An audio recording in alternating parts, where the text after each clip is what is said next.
is a thing sort of my latest big idea I've been working on since maybe like 2010, like maybe this springtime, when I was with my good friend Duarte in Chiapas. He's the one actually in that painting with me. He started a space called Adelo. But I always, talking with him, we always have very tense conversations trying to understand how in the world to do art and to be impactful in the communities we live, and how to actually survive and run a space or bring a space together. And we're always struggling between the economic reality and the creative aspect, the deeper vision of the work that you want to do.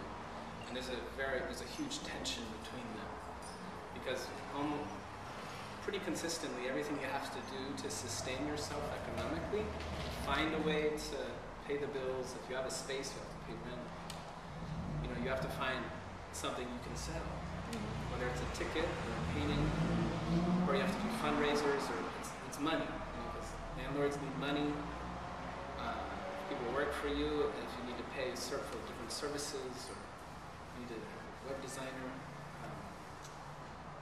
And so inevitably, all of that time and energy, everything that goes to the logistics to make a project happen or to make a space happen, ends up undermining the deeper creative aspect of what you want to do. Because to go deep into something, you need time, you need deep focus.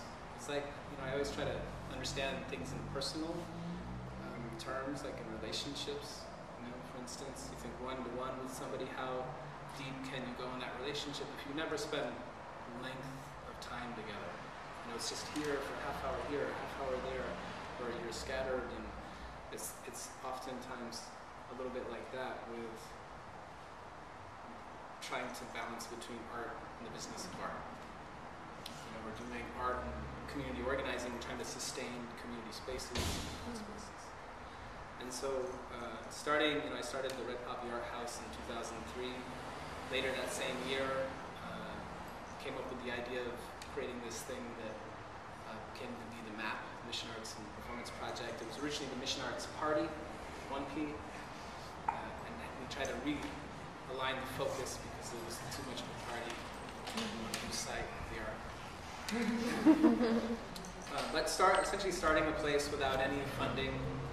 I started with a good friend of mine, and we charged our credit cards, to rent out power sanders and the stuff we had to do to renovate the space ourselves. We moved in, lived in the space, illegally because we couldn't afford to rent elsewhere, and just did it all ourselves and with the help of friends. And over the years, what I had to do was to find a way to organize a space and to develop programming without being able to pay anybody.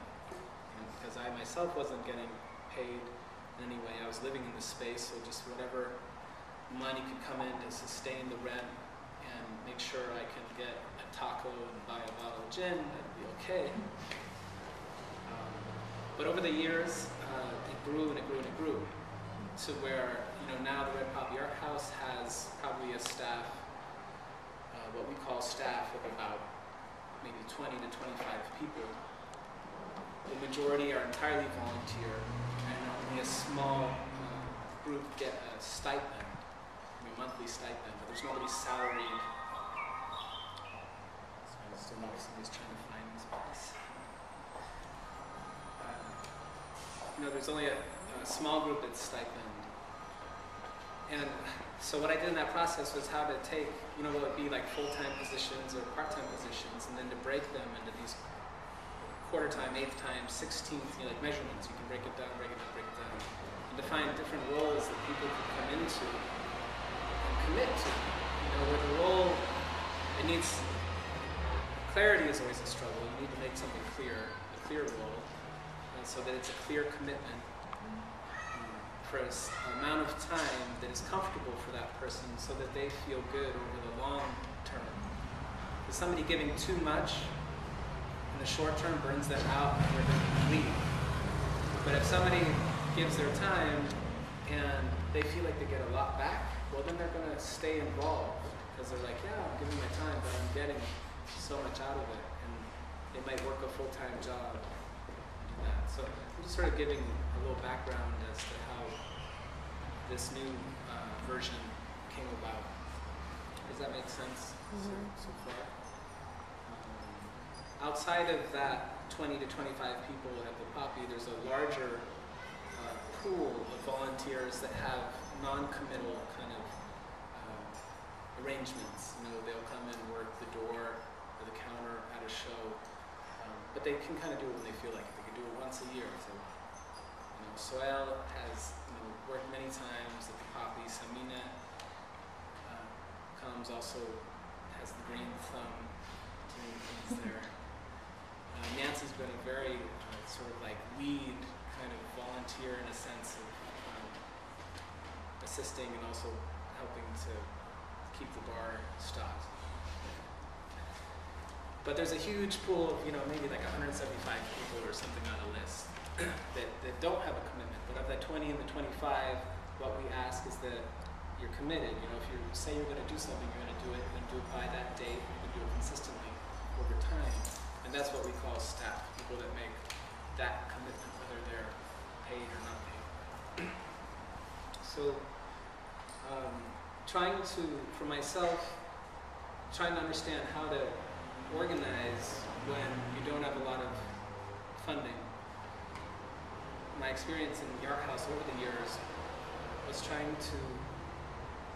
feeling caught between a rock and a hard place, but feeling there's got to be a way to do this, there's got to be a way to do this, where I don't have to constantly be thinking about money. And it wasn't like 2010, it really dawned on me that the power was in the people. That where the power of the art house, and from all the feedback that I was getting from people, was that the art house, without planning it this way, had become like a relationship factory, as I like to think of it. The people that meet each other and connect on so many different levels, everything from artistic collaborations, to friendships, to romance, to working relationships, to community building. That people come and meet and get to know each other, and their life is enriched, right? And so the idea of what enriches our lives, being rich is related to money. Usually, right? You say you have a lot of money, you're rich. Doing work that enriches your life isn't necessarily about money, right? So being able to identify what is it that I have a value that would make somebody want to participate in something. And how can I conceptualize it and make it, tell the story and make it